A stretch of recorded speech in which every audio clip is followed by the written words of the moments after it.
Hello, my dear viewers. Welcome to Smart Learner Hub. Today, we are going to start our social science series for CTET 2020.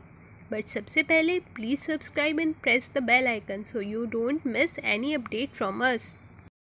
So, without wasting the time, let's get started. सबसे पहले हम वो discuss करेंगे जो सबसे starting में हुआ था।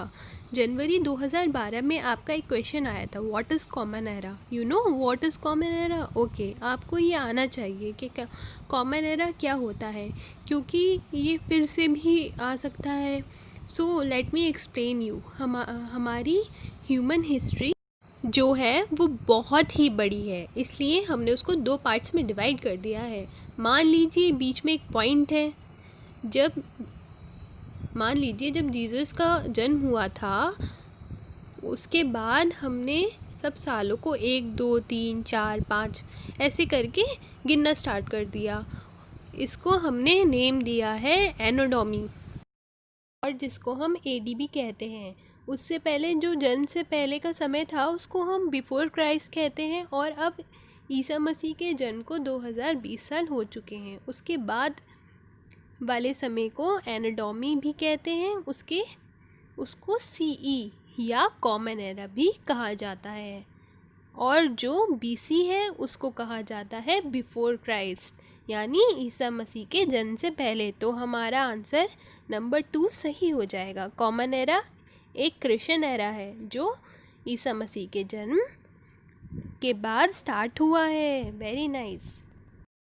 इसके बाद हम एक क्वेश्चन और देख लेते हैं। हम लोग क्वेश्चन से रिलेट करके हिस्ट्री पढ़ेंगे, जिससे हमें नॉलेज भी मिलती रहे और बीच बीच में हम प्रीवियस ईयर क्वेश्चंस भी करते रहें। क्वेश्चन आया था दिसंबर 2018 में, the earliest manuscript were written on, and there are 4 option as shown on your screen. Now tell me the answer. Yes, tell me fast. Question से हम सोर्सेस ऑफ हिस्ट्री को लिंक करके पढ़ेंगे। बहुत सारे सोर्सेस हैं जिससे हिस्ट्री के बारे में पता चलता है।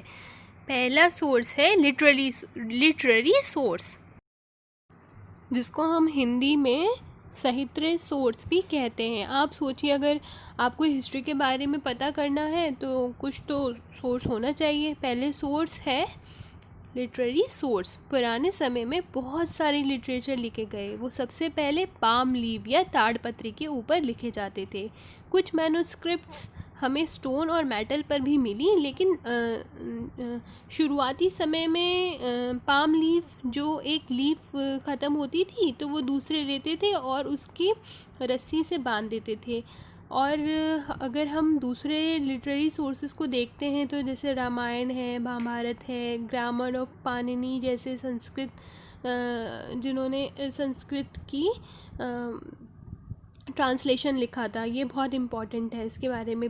लिटरेरी सोर्सेज के बाद आर्कियोलॉजिकल एविडेंस की मदद से हम हिस्ट्री के सूत्र के बारे में पता करते हैं।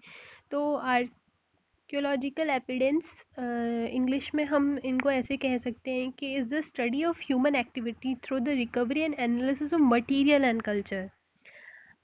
आर्कियोलॉजी की मदद से खुदाई करते हैं, जिससे जो एविडेंस मिलते हैं इससे भी हमें हिस्ट्री का पता चलता है। भारत के अंदर फादर ऑफ आर्कियोलॉजी माना जाता है अलेक्जेंडर कनिंगम को।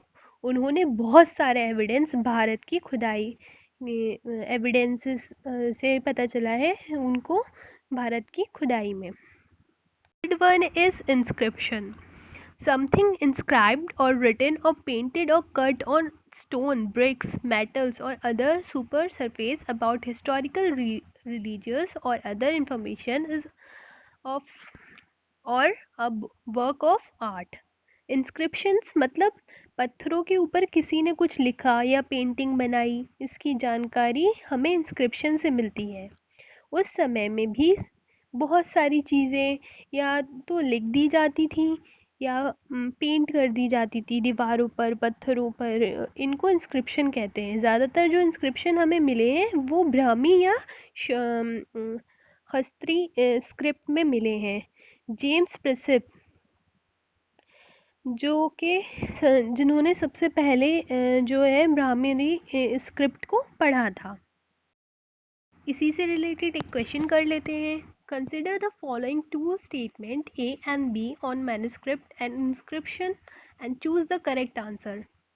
Option A, manuscript were usually written on palm leaf or on the specially prepared bark of a tree known as bridge. Inscription were written on Option B. Inscription were written on relatively hard surface like stone and metals. Manuscript were usually written on palm leaves, मतलब manuscript जो है एक ताड़पत्री पे लिखी जाती थी, जो कि अभी अभी हमने पढ़ा था। और inscription written on relatively hard surface, stone और मेटल, हमने अभी ये भी पढ़ा था। तो इसका मतलब ये इसका आंसर होगा both A and B are correct. Very good. Question और आया था, वो भी हम देख लेते हैं। Which one of the following period is the longest in the human history. हमारा इतिहास इतना बड़ा है कि उसको हम एडी या बीसी में भी नहीं गिन सकते, तो उसको हमने 3 भाग में बांट दिया है। जो 3 भाग है उसमें सबसे पहले जो होता है उसे कहते हैं पैलियोलिथिक एज, फिर मेसोलिथिक, फिर नियोलिथिक। पैलियोलिथिक एज पूरा पाषाण युग। पैलियोलिथिक जो बना है वो पैलियो का मतलब क्या होता है, ओल्ड, और lithic stone. Mesolithic middle age and neolithic new age. जो पैलियोलिथिक साइट है वो फिर से 3 भागों में डिवाइडेड है, lower paleolithic, middle and then upper. तो आप जानते हो हम उल्टा चलते हैं इतिहास में। तो स्टूडेंट्स 20 लाख साल पहले से 12,000 साल अभी तक पैलियोलिथिक एज सबसे पुराना कालखंड है। बहुत सारी पैलियोलिथिक साइट्स हमें हंगसी में मिली हैं, बहुत सारे। वहाँ पे क्या मिला था, एक बार क्या हुआ वहाँ पे खुदाई के समय हमें क्या मिले, ऑस्ट्रिच के अंडे। महाराष्ट्र में एक जगह है पाटने, जिसमें जहाँ पे हमें ये ऑस्ट्रिच के अंडे मिले थे, जिससे हमें पता चलता है कि उस समय के लोग जो है या तो ऑस्ट्रिच को पाला करते थे, या उनको रखा करते थे, या फिर उन्हें खाया करते थे, या जो भी करते थे, कुछ भी हो सकता है। हंसी नाम की जगह कर्नाटक में है।